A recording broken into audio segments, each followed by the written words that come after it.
일단 특별위원회는 어떤 역할을 하고 있는지 소개 좀 부탁드립니다. 예. 특별위원회가 이제 저희가 11대 서울시 의회가 개원하고 마약 문제가 심각해서 이제 특별위원회는 쭉 있어 왔습니다. 쭉 있어 왔고 6개월이 그 기간이 있고 한 번 연장할 수 있고 그렇습니다. 그래서 전에 이제 마약 퇴치위원회가 있었고 이번에 이제 제가 이 발의하고 지금 꾸렸던 마약 관련 특위는 마약 예방 특별위원회거든요. 제가 마약의 대치동 마약 사건 이후에 마약의 문제에 관심을 갖고 저 나름대로는 마약 퇴치를 위해서 이제 연구를 하고 있고 그 과정에서 예방 교육이 너무나 중요하다라는 걸 깨닫고 예방에 중점을 둔 그런 마약 확산을 막기 위한 특별위원회를 구성해야 되겠다라고 판단이 돼가지고 그래서 저희 마약 특위는 일단은 마약 예방을 중점을 두고 있는 그런 특위입니다. 알겠습니다. 나름의 연구 후에 이제 특위활동 위원장을 맡으시고 이어가고 계신 걸로 알고 있는데, 혹시 지금까지 추진한 활동 중에 조금 시민들이 체감할 수 있을 만한 성과라고 소개해 주실 만한 게 있을까요? 예. 네. 현재 이제 이게 마약 확산을 막기 위해서 저희가 법과 제도를 통해서 실효성 있는 정책을 추진하려면 대부분 법률에 반하요. 법률에. 그래서 법률을 개정해야 효과적으로 또 실효성 있게 마약 확산을 막을 수가 있는데 저희는 이제 시의회이기 때문에 법률을 개정할 수 있는 권한이 없기 때문에 저희가 이제 법률을 개정할 수는 없고 대신에 건의를 할 수가 있습니다. 그래서 그것도 다 이제 법의 절차가 있거든요. 그래서 저희가 이제 건의안을 의결을 하면 그게 해당 부서 예를 들어 행정안전부, 행정안전부, 행안위, 법무부 이렇게 다 이송이 됩니다. 저 결의안 내용이. 그래서 거기서 답변을 하도록 되어 있어요. 그래서 최근에 저희가 어떤 결의안을 통과시켰냐 하면 입국자들에 한해서 마약 검사를 해라.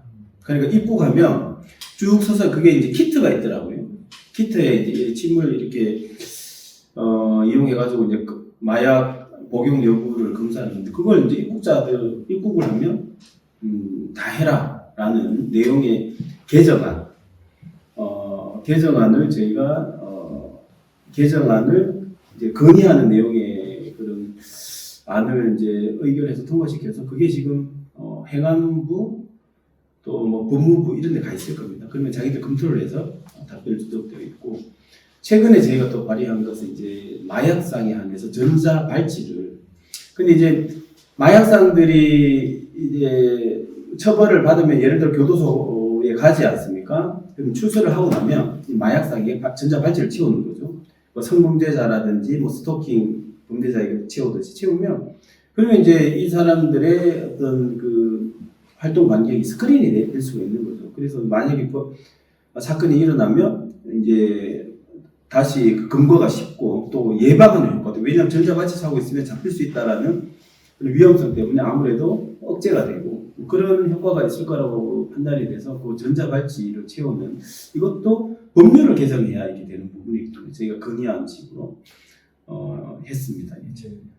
아까 대치동 사건도 말씀하셨는데 지금 우리 청소년 중심으로 마약 문제가 사회에 큰 이슈가 되고 있는데 위원장이 보시기에 현 상황은 지금 어떻다 진단하고 계시나요? 이게 이제 크게 한 세네 가지 정도 문제가 있는 게 첫째는 2030의 마약 확산이 굉장히 빠르다는 점이 굉장히 위험하고 그러면 이제 2030은 왜 마약 확산이 빠르냐라는 부분에 있어서 몇 가지가 이유가 있지만 첫째는 경각심이 아무래도 좀 떨어져요. 이제 왜냐하면 지금 2030들에게 마약의 위험성에 대해서 질문을 해보면 어떤 이제 이 젊은이들은 알코올도 중독이 되고 또 알코올도 몸에 안 좋고 담배도 중독이 되고 담배도 몸에 안 좋고 마찬가지로 마약도 몸에 해로울 수 있지만 또 그 담배나 술이랑 다를 게 뭐냐 이런 식으로 인식하는 그 2030 세대들이 있거든요. 근데 이거는 마약의 중독은 담배나 술과 차원이 다른 거거든요.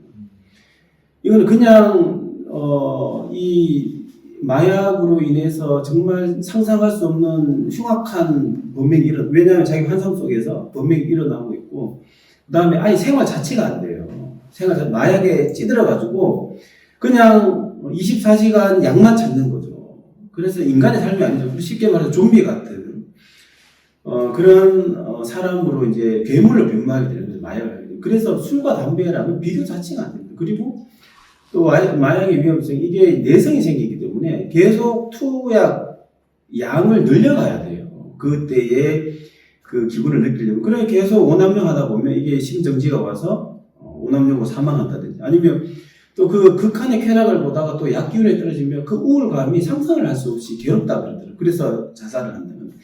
그래서 이러한 그 마약 폐해가 너무나 심각하기 때문에 술과 담배의 중독과는 비교할 수 없음에도 요즘 2030은 뭐 술, 알코올 중독이나 흡연, 그 담배 중독과 다를까 보다 이렇게 이제 경각심이 떨어지는 부분이 있고 그리고 또 마약이 확산되는 게 이제 클럽이라든지 또 친구들 또래 문화 과거에 이제 나쁜 짓 하는 게 친구들 간에 뭐 우정을 지키고 의리를 지키는 그런 또 젊은이만의 좀 삐뚤어진 그런 어떤 생각이 있잖아요. 그래서 요즘엔 이제 20대, 30대가 자기들끼리 어떤 동질 의식을 느끼기 위해서 뭐 친구가 마약하고 나도 싫든 좋든 해야지만 이 무리에 들어갈 수 있는 그런 환경, 클럽에 가서 자기도 모르게 마약에 중독된다든지 아니면 클럽 같은 데서 그 흥에 겨운 그런 분위기 때문에 또 이제 하게 된다든지 그렇게 해서 이제 2030의 마약 확산이 굉장히 지금 심각하게 빠르게 있고 지금 마약 사범을 잡아보면 60%가 다 2030이에요. 2030이고 또 두 번째는 이게 이제 종합적인데 비대면이기 때문에 근거가 굉장히 어렵습니다. 과거에는 대면 직접 뭐 돈 주면서 받고 이렇게 했기 때문에 그 마약한 범인을 잡아가지고 그 추적을 하면 된 거죠. 따라가서 근거를 한다 해서 근거가 쉬웠기 때문에 어느 정도 확산을 억제를 할 수 있습니다. 지금은 다 비대면이기 때문에 비대면을 어떻게 잡을 수 없거든요. 비대면이기 때문에 근거가 어렵다는 부분 그리고 우리나라가 마약 그 가격이 다른 나라보다 월등히 비쌉니다.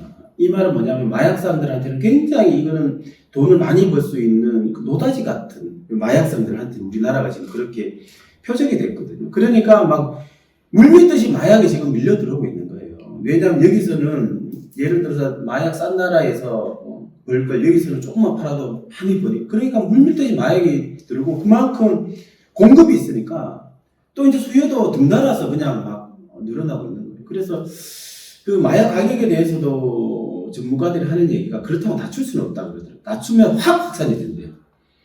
왜냐하면 그나마 비싸기 때문에 이제 어느 정도 하다 돈이 없으면 또 못할 수도 있고 또 비싸기 때문에 또 아무래도 저거 하다가는 정말 거지 되겠다 생각이 또 안 할 수도 있고 조금의 어떤 억제 효과는 있다는 거예요. 비싼 게.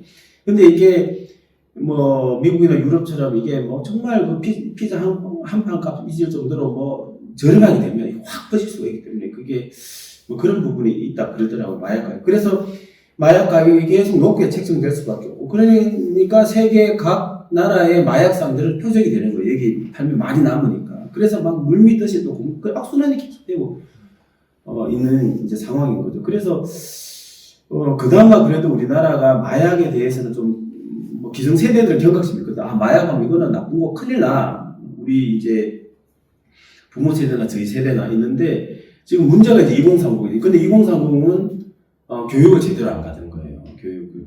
이제 자기들은 뭔가는 이제 실적이 있어야 되잖아. 했다라고 나중에 저희가 질의를 하면 답변을 해야 돼요. 그래서 형식적으로 하는 거예요. 형식적으로. 그냥 TV 틀어놓고 애들이 제대로 하는지 안 하는지. 그래서 제가 최근에 이제 그 설문지도 이제 그 교육청의 설문조사도 의뢰를 했는데 그래서 이 예방교육이 굉장히 지금 필요한 시기인데 너무나 지금 부실하다. 그래서 저희가 예방교육 특위를 통해 가지고 그 부분을 이제 바로 잡으려고 하고 지금 저는 1분 1초가 총각을 다 뜯었어요. 1분 1초가 지금 급합니다. 이게 오늘도 제가 어제 그 공공범죄수사대에 이제 고발인 조사가 있어가지고 갔다가 이제 조사 끝나고 경찰을 같이 끌어 나오면서 이제 마약 항상 물어봐요 저는 근데 그래 그 마약 전담 부서가 있으니까 마약 수사가 요즘 막 힘들다는데 어떠냐 그러니까 일단 수사인력이 엄청나게 딸리고, 수사인력이. 그 다음에 생각보다 심각하다는 거예요. 생각보다 심각하다고 하고, 그리고 그 경찰의, 예산은 확 커질 가능성이 있대요, 지금. 그나마 지금 마지노선을 억제하면서 하고 있는데, 확 커질 가능성이 있다. 그리고 굉장히 지금 위험한 상황이라 가지고, 모든 예산과 인력을 총투입해가지고, 지금 그렇게 확 커지는 단계를 지금 막고, 계속 이렇게 쪼여가면서 점점 줄여가가지고, 마약 청정국 지위를 다시 되찾아가야 돼. 그래서 굉장히 위험한 상황이에요. 제가 봤을 때. 위험하고, 마지막 남은 기회인 상황이고, 현재가. 그래서 좀 아쉬운 게 제도권, 저도 제도권이 있습니다만, 중앙이라든지, 시라든지 정말 경각심을 가지고, 저는 아예 법무부처럼 마약부가 있었으면 좋겠어요. 하고, 마약, 지금 중수청이다, 검찰청이 있듯이 마약청을 따로 뒀으면 좋겠어요. 예, 마약청을 따로 둬가지고, 그 다음에 어떤 인력을 대량 확충해가지고, 정말 우리 전쟁하면 다 투입되잖아요. 저도 군복 입고 예비군 투입되듯이 전쟁하듯이 모든 역량을 총동원해가지고 마약 잡는 데만. 그래서 이게 해서 잡아보면 그 다음에는 또 관리가 좀 수월할 수가 있거든요. 근데 지금 그 잡기 위해서는 진짜 전쟁하듯이 모든 예산과 인력을 투입해야 되는데 그런 부분이 좀 아쉬워요. 이게 모든 그 국가 정책이라는 게 선우가 있는데 급한 거는 빨리 해버려야 돼요. 나중에는 몇 배의 에너지를 투입해도 안 되는 상태가 발생. 지금 마약이 지금 빨리 해소해야 되는데 근데 제 욕심에는 좀 부족하다는 생각이 좀 아쉽죠. 말씀하셨듯이 위원장님 체감하고 인식하시는 이런 위험성과 시 또는 시교육청에서 대처하는 방법들이 좀 괴리가 있는 것 같은데 그런 점들은 뭐 때문에 생긴다고 보시는지. 그런 분들도 공부를 안 하고 첫째 관심이 없고 공부를 안 하는 거예요. 저도 몰랐으면 그냥 마약은 심각하고 나고 넘어갔을 중인데 저는 마약 관련된 자료를 계속 찾아봐요. 수시로 저는 이제 검색을 해가지고 어떤 사건이 있었는지 어떤 일이 있었는지 저는 계속 공부하면서 또 유튜브 방송이 마약 관련된 그 방송이 저는 굉장히 많고 또 잘 돼 있거든요. 그래서 저는 유튜브 방송을 보면서 심각하다는 걸 제가 이제 알게 됐어요. 근데 이것도 보십시오. 제가 찾아보니까, 제 스스로 공부하고 찾아보니까 제가 경각심을 가지게 된 거거든요. 그런데 이제 위에 이제 어떤 이 고난을 가진 분들이 이런 걸 안 하면 모르는 거예요. 예를 들어서 이제, 저희가 청년들이 지금 힘들어하는 게 뭔지 관심 없으면 뭔지를 모르듯이 그분들도 그냥 TV에서 한 번씩 마약 범죄자 잡히고 그렇구나 잡히고 하고 말아버리면 그분들조차 경각심이 없으면 아무래도 그런 적극적인 행적이 나올 수 없는 거죠. 그래서 그래도 설마 그분들이 그냥 마약은 별거 아니다 이렇게까지 생각을 안 하겠지만 이게 이제 저는 아쉬운 게 그런 게 우선순위가 있거든요, 지금. 우선순위가 있기 때문에 지자체가 됐든 중앙정부가 됐든 최우선을 마약을 잡는 데에 둬가지고 모든 인력과 예산을 투입해가지고 잡아놓고 그 다음에는 딱 잡아버리면 관리는 그 다음부터 수월하죠. 그 다음부터 딴 것도 해야 되는데 물론 열심히 하고 있겠죠. 열심히 하고 있는데 저는 좀 아쉽고 또 제가 이제 이건 되는지 안 되는지 모르겠는데 제가 봤을 때는 저는 전문가는 아니기 때문에 그렇습니다만 저는 마약을 한번 시작하면 못 끊는다고 개인적으로 생각해요. 물론 참을 수는 있죠. 1년 참을 수 있고 6개월 참을 수 있고 1년 참을 수 있고 3년 참을 수 있지만 영원히 저는 참을 수 없는 게 저는 마약이라고 생각을 해요. 결국은 어떤 사람 10년 있다가 손대가지고 하는 사람 5년 있다가 손대서 결국은 저는 못 끊는다고 생각을 하기 때문에 그리고 어떻게 해야 되느냐 결국은 구속시키는 것도 이것도 방법일까 일시적으로 그냥 해놓는 것도 안 되기 때문에 그래서 이제 미국 같은 경우에는 이렇다 그러더라고요. 켄지터 이런 데는 마약을 여기서만 하라고 딴 데서 하지 말고 그래서 거기는 경찰이 옆에 있는데 마약 투약을 하고 있어요. 잡지도 않고. 근데 저는 그거는 좀 그런 경우도 있지만 저는 반대로 마약 환자들만의 어떤 그 지역을 만들어가지고 여기서는 하니까 철저히 통제를 해가지고 못하게 하는 거죠. 왜냐하면 그냥 일반 여기 생활을 하게 되면 그 끊임없는 유혹을 참기가 어려워요. 그 연락 오죠. 그러면 한 3개월 참다 또 손대는 거예요.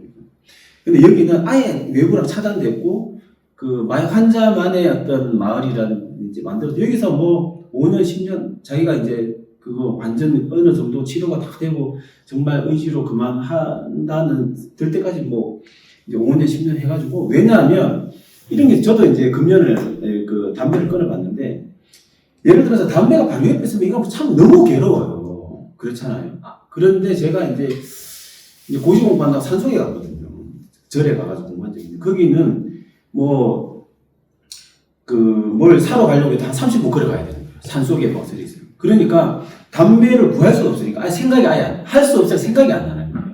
근데 담배를 옆에 두고 참는다고 생각해요. 그냥 보통이거든요. 마찬가지로 아예 그냥 마약 아예 외부랑 단절된 이렇게 마을을 만들고 환자들끼리만 생활하게 되면 아 여기서 마약을 구할 수 없어. 누구도 유혹할 수도 없고 아예 그렇게 할 수 없다라는 생각이 들면 저는 좀 수월하게 참을 수 있고 또 치료가 병행이 되면 좀 저는 끊을 수 있다고 생각하거든요. 그래서 이게 이제 여러 가지 뭐 인권 문제라든지 또 헌법적으로 뭐 거주이전의 자유가 또 있잖아요. 그럼 뭐 그 여러 가지 문제 개인적인 아이디어가 있어요. 그렇게 해서 환자들만의 마을을 만들어서 거기서 이제 뭐 서약 쓰고 나는 여기서 뭐 10년 생활하면서 뭐 자급자족 하면서 거기서 이제 일거리 해가지고 그러면 저는 마약에 좀 벗어날 수 있다고 봐요 개인적으로. 그렇게 해서 치료랑 병행하면서 아예 한 10년 정도 정말 딱 단절된 생활을 해서 하면 저는 그 사람은 그런 분들은 할 수 있는데 그냥 이렇게 노출된 사회에서는 뭐 한 5년 감옥에 있다가 와도 또 손대야 돼요. 손대고 못 참아요. 아니 마약을 주겠다는 사람이 곳곳에 널렸는데 그걸 어떻게 참아요? 그렇잖아요. 그런데 아예 단절된 사회 누구도 마약성 전화가 오지 않고 구할 수도 없는 이 단절된 철저히 통제고 단절된 그런 공동체 마을을 만들어서 마약 환자들 생활하게 되면 저는 그래서 이제 5년 10년 있으면 저는 정말 이런 사람 저는 좀 정말 끊을 수 있지 않을까 그런 생각까지 한번 해봤습니다.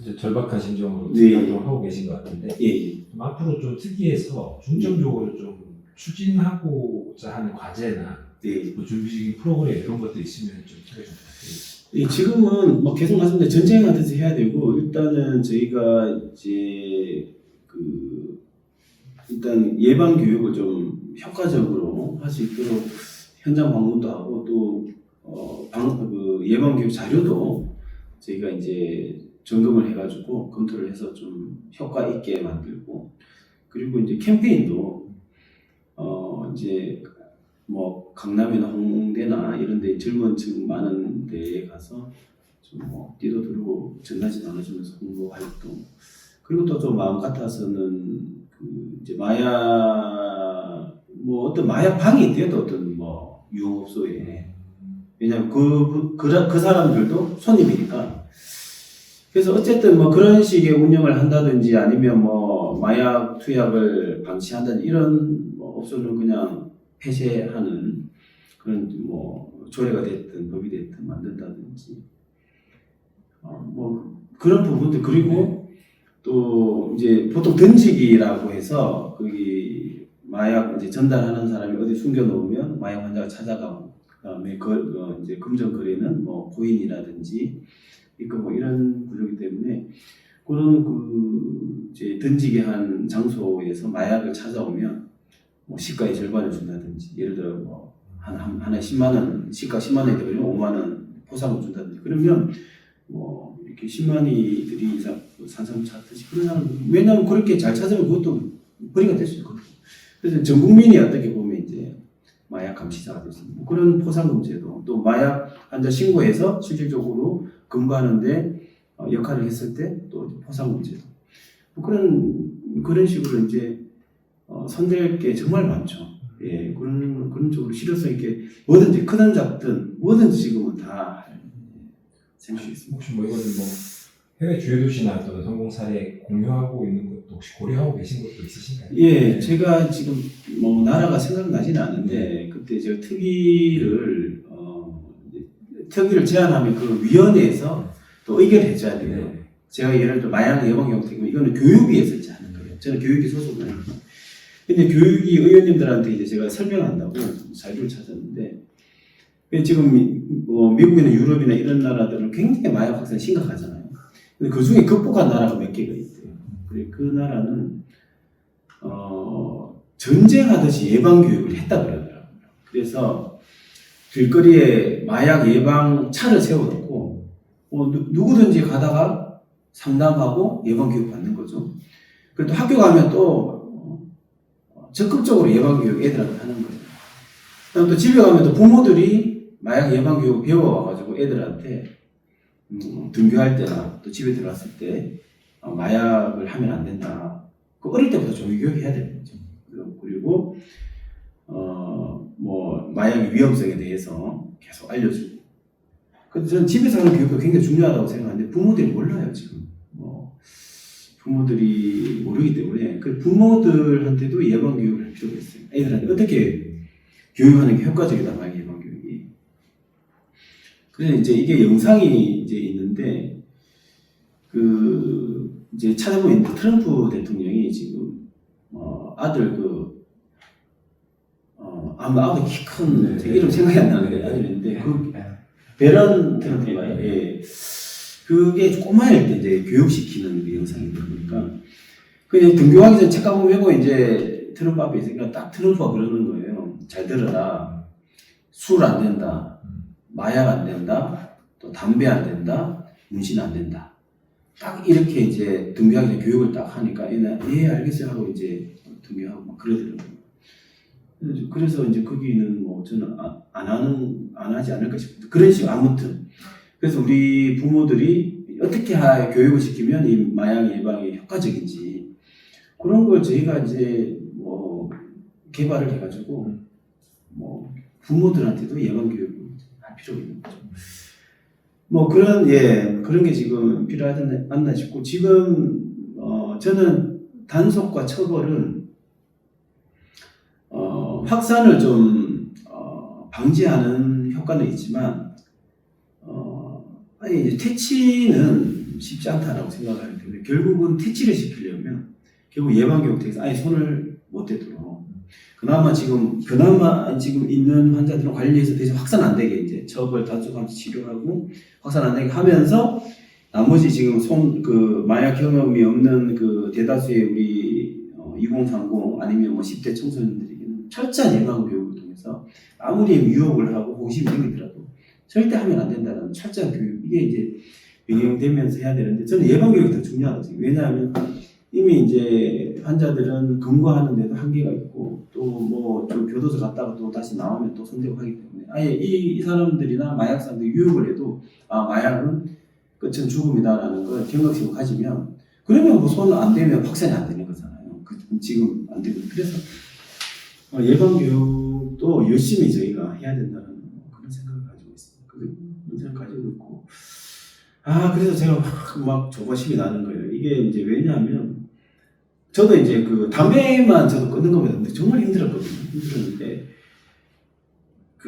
제가 참 이제 안타까웠던 두 장면이 있었는데 첫째는 나중 되면 이게 해도 괴롭고 안 해도 괴롭고 그러니까 자살을 하는 거예요. 나중 되면 아예 이제 이게 그 만성적인 마약 환자가 되면 해도 막 옛날처럼 그런 게 뭐 안 되는 느껴지는 거예요. 그래서 해도 괴로운 거예요. 왜냐면 몸은 나빠지니까. 그리고 또 안 하면 또 막 계속 무슨 이제 유혹이 이제 계속 괴로우니까 또 안 해도 괴로운 거예요. 그냥 이제 뭐 산송장인 거죠. 그냥 죽은 하다가 뭐 해도 괴롭고 안 해도 그러니까 자살하고 그런 거. 또 한 장면은 이제 여성분이었는데 이제 마약을 하고 자기가 이제 후회를 하는 거예요. 하면서 했던 장면이 마약이 이렇게 위험하다는 교육을 받았으면 자기가 손을 안 댔을까라는 말을 아차 싶었던 거예요. 그래서 저는 이 사람들이 알고 하는 게 아니라 모르고 하는 거예요. 이게 얼마나 위험한지 모르고 뭐 주변에서 하고 또 멀쩡하게 또 있고 또 방송 보면 마약했던 그 연예인들 나와서 또 멀쩡하게 하고 하니까 뭐 좀 하다가 나도 끊지 그 해도 이렇게 해로운 게 아닌 건가 뭐 이런 경각심이 아무래도 약해지는 거죠. 뭐 그러면서 이제 했다가 막상 해보니까 이거는 뭐 지옥이거든요. 그래서 후회하는데 그래서 마약에 이제 그런 위험성에 대해서 마약 예방 교육을 받았다면 나는 손을 안 댔을 거다. 이런 얘기를 듣고 아차 싶었던 거예요. 그래서 마약 예방 교육 빨리 해야 되고 싶고. 그리고 참 요 부분이 빠졌는데 일본 같은 경우에는 그 유명한 뭐 연예인이라든지 스포츠 스타라든지 뭐 정치인이라든지 마약하면 영원히 매장이에요.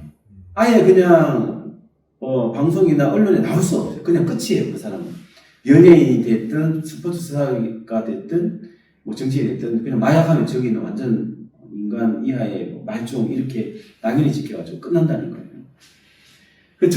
저도 우리나라에서 이런 게 필요하다고 생각해요. 근데 우리나라는 무슨 마약 극복한 게 무슨 그 인간 승리인 것처럼까지는 아니겠지만 약간 뭐죠 아무렇지도 않게 뭐 제가 누구를 지칭하는 건 아니고 그렇게 그냥 아무렇지도 않게 하고 또 어떤 프로 보면 마약의 경험을 우습게 그 소재 그 토크 소재로 삼아가지고 과거에 자기가 마약했던 얘기를 하는 걸 보고 깜짝 놀라겠어요.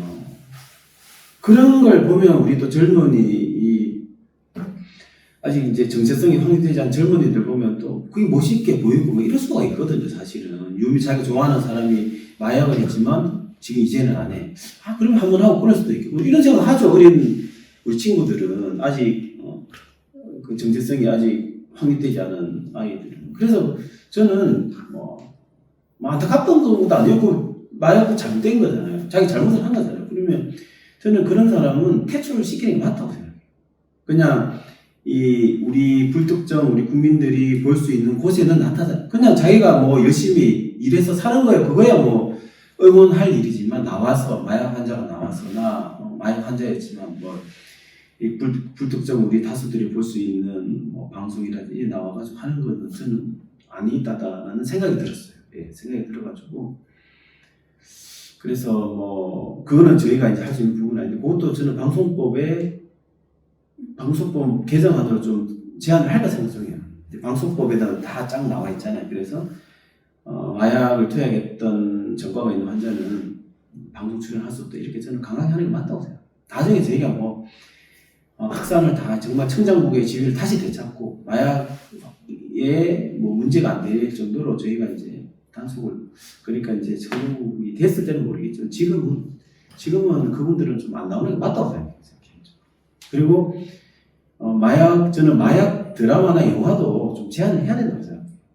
그것도 뭐 저처럼 이게 마약을 하면 죽음이다 이렇게 생각하는 사람은 모르겠죠. 젊은이들은 또 이게 또 멋있을 수 있어요. 젊은이들은 마약 하는 사람 마약 상이 막 싸우고 어쩌고 돈 벌고 이런 게 또 할 수 있기 때문에 물론 그게 이제 19세 뭐 그런 연령 제한을 하죠. 그래도 20대 30대 있기 때문에 저는 모르겠습니다. 이게 어떻게 보면 뭐 꼰대다 뭐 또 어떤 창작의 자유를 제한한다 그 자유를 제한한다 뭐 이렇게 비판할 수도 있겠지만 그래도 저는 그런 비판을 받더라도 저는 제한하는 게 맞다고 생각해요. 안 그래도 지금 제가 알기로는 TV 프로에 마약 관련된 프로를 하는 걸로 알고 있어요.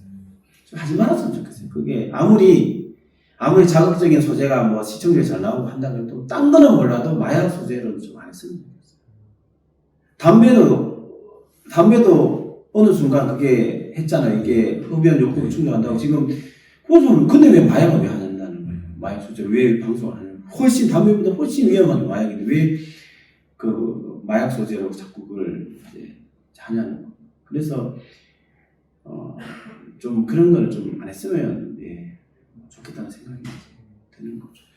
앞으로 이제 특위의 주요 이제 정책 키워드는 말씀하셨던 대로 예방, 특히 사전 예방, 그렇죠. 교육이 핵심 키워드가 되겠네요. 예, 맞습니다. 알겠습니다. 끝으로 시민들에게 마약 예방을 위한 메시지가 있다면 한 말씀 부탁드리겠습니다. 마약은 이제는 우리나라가 마약 사범이 남의 일이 아니고 우리 가족일 수도 있고 우리 친척일 수도 있고 또 우리 친구일 수도 이제 있는 시대에 저는 도래했다고요. 저는 예전만 해도 마약은 정말 극소수의 특정 계층이 하는 범죄라고 생각했지만 지금은 이제는 우리 너무나 일상 속으로 깊이 파고들고 너무나 멀쩡한 사람도 예전에는 뭐 주부라든지 학생이 마약하면 난리가 났었거든요. 어떻게 저는 중고나 대학생이 마약을 손댈 수 있어? 뭐 그 정도로 막 난리가 났는데 지금은 너무나 당연. 오히려 유명인보다 평범한 일반인들이 지금 마약 손을 더 많이 대는 시대가 지금 도래했기 때문에 이제 마약 이 문제가 너무 일상적으로 파고들었고 이게 남의 일이 아니다라는 말씀을 드리죠. 그러기 위해서는 전 국민이 교육자가 되고 감시자가 돼야 된다고 생각해요. 전 국민이 마약의 문제점을 공부하고 경각심을 가지고 또 누구라도 그 자리에서 마약의 위험성에 대해서 설명할 수 있을 정도로 공부가 돼야 되고 또 감시자가 돼야 되고 예를 들어서 마약 환자들의 어떤 특징이 있거든요. 예를 들어 술 냄새가 안 나는데 막 비틀거린다든지 이상한 횡설수설 한다든지 있을 때는 감시자가 돼가지고 적극적으로 신고를 하고 누가 됐든 그런 감시자가 돼야 된다는 말씀을 드리고 그래서 이거는 진짜 이게 이제 중앙이나 또 제도권 뭐 정당이나 이런 데서도 적극 나서야 되겠습니다. 전 국민도 이제는 나서가지고 우리가 똘똘 뭉쳐가지고 마약을 극복해야지만 저는 이게 잡힌다고 생각을 하고 자칫 잘못하면 진짜 손쓸 수 없는 정말 마약의 위험 사회가 도래할 수 있기 때문에 그래서 이제 모두가 합심해가지고 마약 퇴치에 힘을 같이 모았으면 한다는 걸 말씀을 드리고 싶습니다. 끝으로 하나만 더 그러면 이제 위원장 임기를 마쳤을 때 예.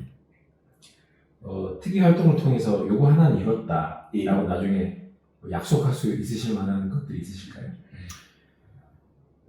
이번에 이제 그게 설문지 조사 결과가 나와야 되겠지만 어쨌든 제가 이제 끝났을 때 우리 아이들에게 설문을 했을 때 물어봤을 때 마약 예방 교육을 통해서 어떤 생각이 드느냐라고 했을 때 100명이면 100명 다 마약을 하면 큰일 나는 걸로 나는 이제 알게 됐고 어떤 일이 있어도 나는 마약을 하지 않을 그런 생각이다라는 답변이 100명이면 100명 다 할 수 있도록 그런 결과가 나오는 게 저는 우리 최종적인 목표고 그렇게 될 수 있도록 활동할 생각입니다.